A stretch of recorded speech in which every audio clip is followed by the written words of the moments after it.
Apparent that a command post in the town of St. Vith was too far forward.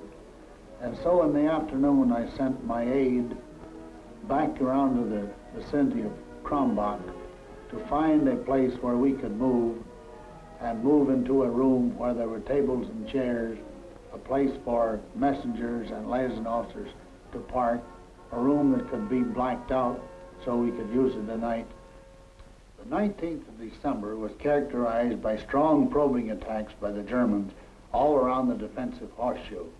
Most of these attacks were about one company in size and were apparently looking for a soft spot. On the southern front of the horseshoe, Combat Command B of the 9th Armored Division found itself backed up against a deep railroad cut and embankment which could not be crossed. Its commander, General William Hogue, fought side by side with General Clark throughout the rest of the battle.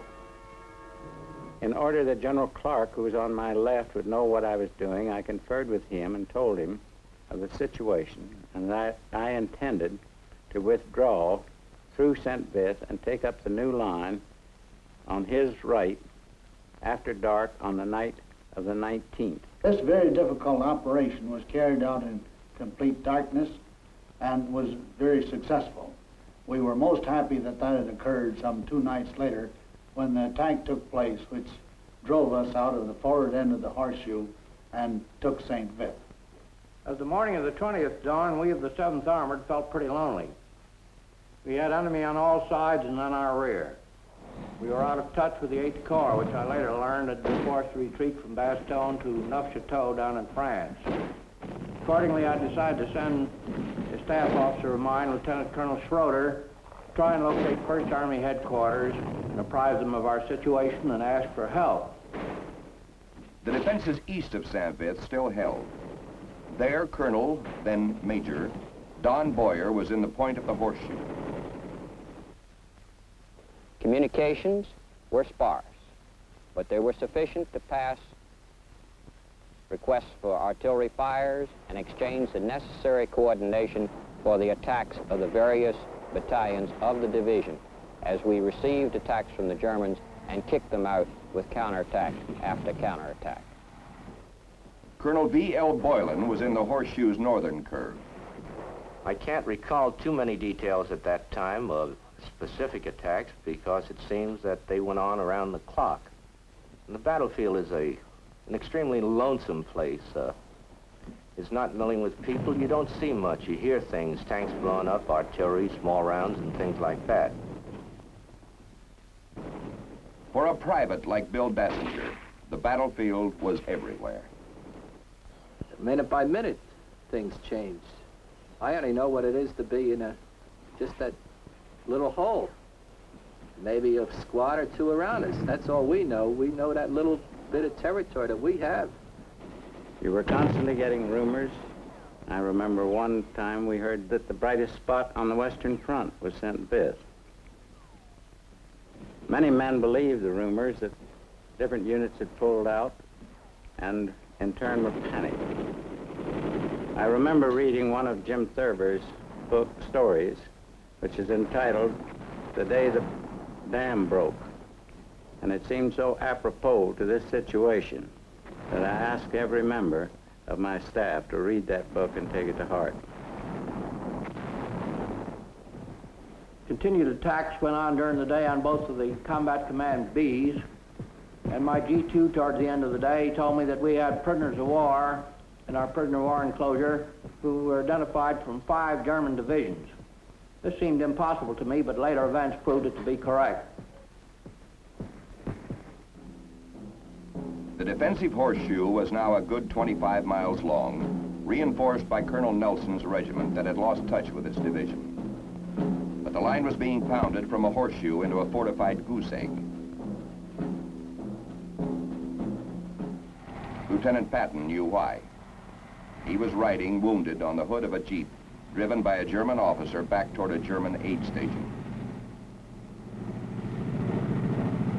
There were 2 things going on that road that even a lieutenant as green as I was could add up and make sense out of. First thing, of course, was the number of troops moving west along that road, infantry on either side of the road, and the other was the number of vehicles coming down. Tanks, trucks, flak wagons, cars. And they were the biggest tanks I'd ever seen in my life. Every time one of those tanks would go by, I'd look at it, and the lieutenant would lean over and look at me and grin. As I occupied my positions here on the east, on the night of the 20th, 21st, snow flurries in the air, all of us with frostbite, some with frozen fingers and frozen legs, to our front, to our right flank, to our left flank, all night long. We heard the noise of trucks and the noise of tanks moving into position. At last, the long-delayed, coordinated German attack on Saint-Vith fell. But General Hasbrook's search for First Army headquarters and his efforts to convince them that he was facing more than a local German counterattack had been successful. On the morning of the 21st, we were overjoyed to find that the 82nd Airborne had arrived in our general vicinity and had made a tenuous contact with us near the Vilsam Bridge. This was an eventful day in our sector. CCB of the 7th Armored was attacked by a full German corps. By noon, heavy concentrations of artillery started breaking on the woods in which my forces were located. Screaming Mimi barrages started. These sounded like a huge spring being compressed and then suddenly cut loose. It was a horrible din that came through the air down among the trees. I remember one unit commander who I had who several times reported to me that he had to be relieved or had to have reinforcements that he could only hold maybe another hour or sometimes 3 hours or sometimes 8 hours. I remember telling him very definitely that, saying, how the hell do you know how long can you hold? You just hold there as long as you have the ability to fire back. Time meant nothing to me. But between 1200 and 1300 on the 21st until 2300 hours or 11 o'clock that night, I saw my own immediate force, which had been in the neighborhood of 680 men, go to less than 200. The eastern point in the horseshoe defending Saint-Vith was now an island defending only itself. There, Colonel Thomas J. Riggs, the 106th Division engineer, whose roadblock had been the town's first defense, still held the road under his original orders.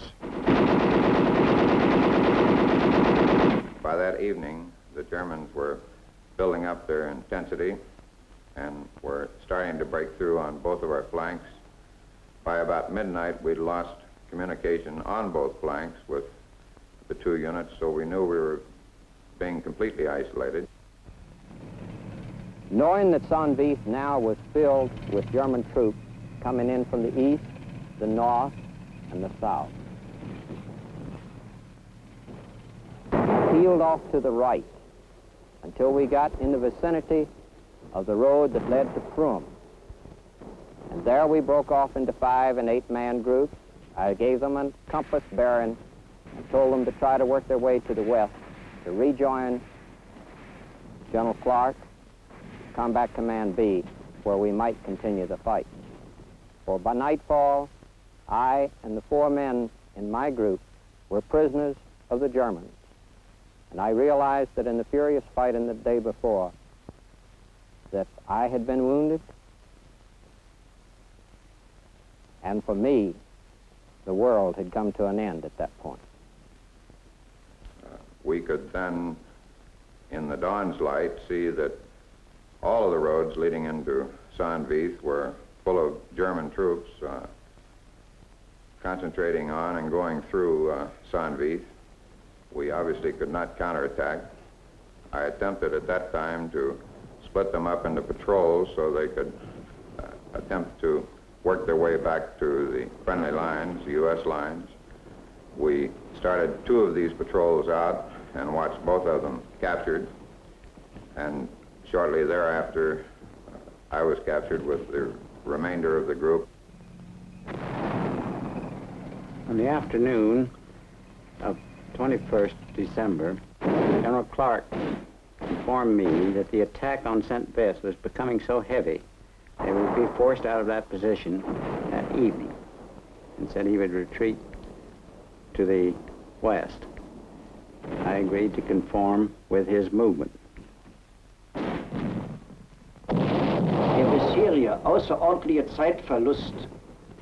The tremendous delay we had suffered so far in my schedule left its mark on the whole Army, in the Central Corps as well as in the southern sector. Deshalb waren meine Anstrengungen bis zum 22. Dezember dahin gerichtet, Until December 22nd, therefore, my efforts were concentrated on the coordination of the attack on Saint-Vith. In other words, the cooperation of all arms, the infantry, the storm guns, the artillery, the tanks, in a final attempt to take Saint-Vith. nicht auslassen konnte. Und Sie sehen, wie groß die Schwierigkeiten waren, um diesen Angriff zu koordinieren. Das ist dann erst am 21. und 22. gelungen, sodass wir dann Saint-Vith endgültig in Besitz nehmen konnten. Aber der Zeitverlust war groß und daher die Bedeutung Ihrer Verteidigung von Saint-Vith. As I remember the 22nd of December, I remember it as a day of mud and rain and considerable confusion. As you pressed your attack in the morning of the 22nd against our new defensive line in the Crombach area, our forces were driven back, and at the same time, pressure from the north and the south was applied against our flanks. So as a result, by the night of the 22nd, our force was back pretty much in a semicircle around the town of Comanster. It should be pointed out that when the men were dispersed on the ground, they were like the fingers of a hand. And as they withdrew, as I later pointed out to them, they gained strength by coming back, as the fingers would, in forming a fist. This gave them strength and coordination. Comanster would be the last defense. From there, General Clark immediately sought an escape route to the west, a dirt road through the woods to Vielsalm. And although the Battle of the Bulge would last for another month, its turning point had been reached. The defense of places like Saint-Vith had given the Allied armies what they needed, time to rally and regroup. Next morning, the skies were clear. The ground, which had been a sea of slush and mud that would have mired hopelessly the withdrawal of 23,000 men and their thousands of vehicles, was frozen hard.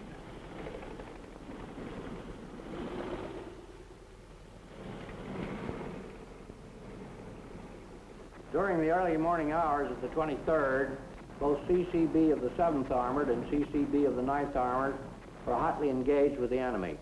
It was difficult for them to disengage, but also during the day, the 82nd Airborne was attacked from the south. I finally sent a message to General Clark and General Hogue telling them that it was imperative that they start their withdrawal. That if they did not start now, they'd be withdrawing into a bunch of Germans instead of into the ranks of the 82nd Airborne Division. There was no time to issue formal orders or orders under code. So I instructed that the radio to all units under my command be opened up and that the orders would be given in the clear. General Hasbrook told me that I would have to withdraw across the Vielsalm Bridge by noon, or else the bridge would have to be blown because of the pressure of the German army coming in from his flanks. And I directed that the withdrawal would start immediately, and the plan would be that they would withdraw down the dirt wood road on a first-come, first-served basis. This required that I personally direct traffic at the crossroads at Comanster. So I started the battle as a military police, and I ended the battle as a military police. But of course that was necessary. I met Bruce Clark in the town, where he was directing traffic at the time, trying to ease the confusion of the milling vehicles passing through. We went into position around the town. The withdrawal started at 7 a.m. and went on constantly throughout that day. It went very smoothly.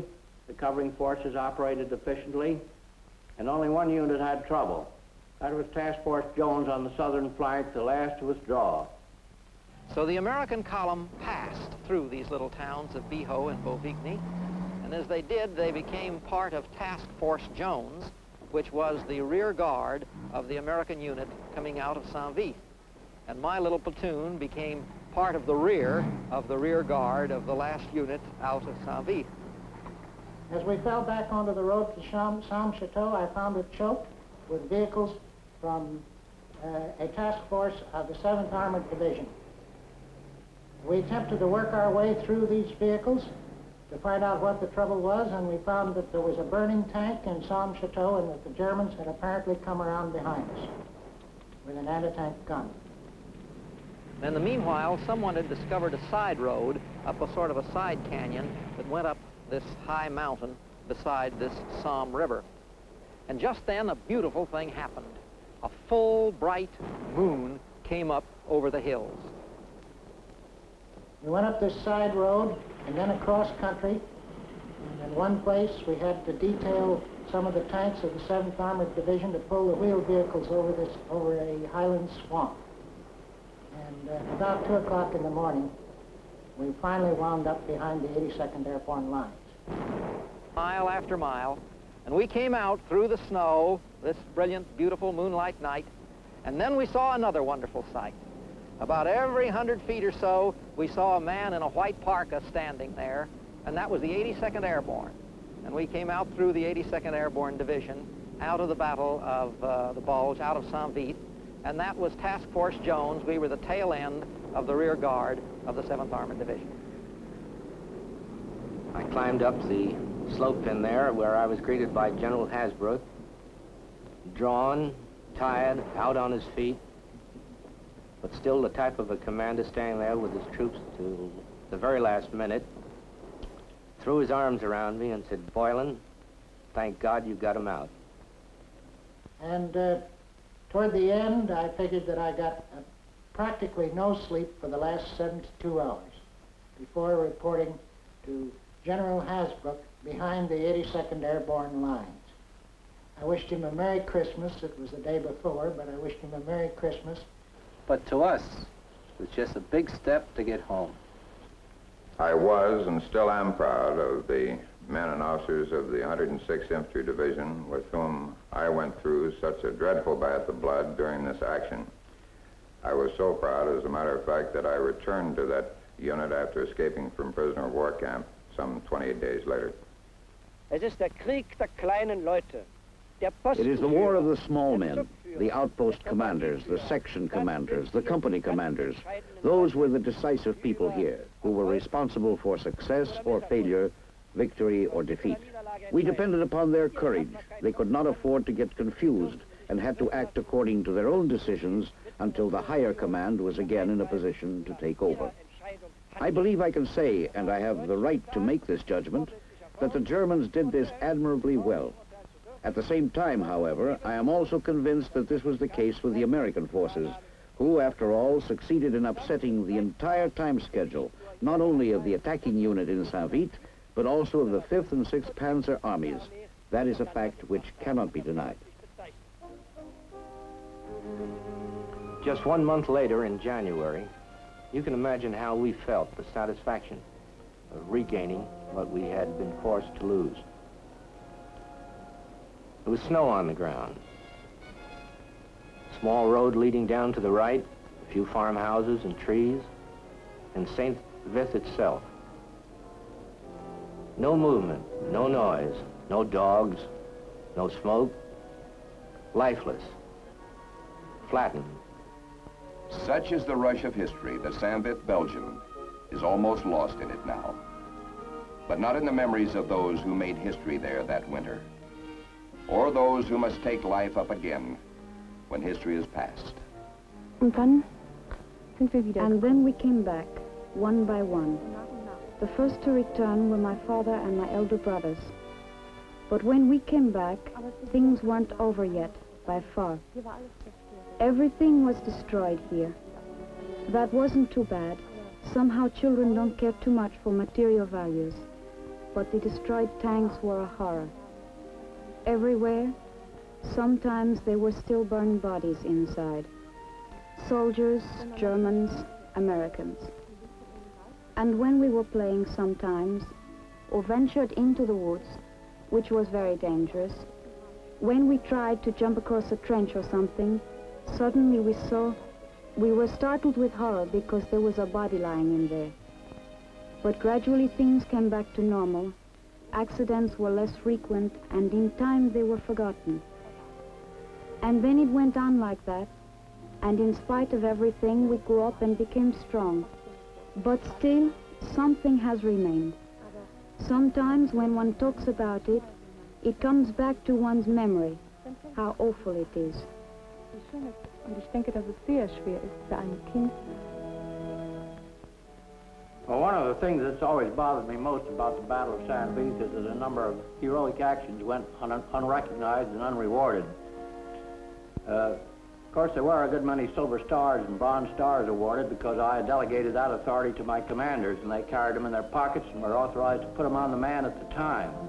But the higher decorations, which many deserved, were not forthcoming because the sworn statements of witnesses were hard to get in the heat of battle. Afterwards, the witnesses were gone in some cases, and in others, the act was forgotten only too soon.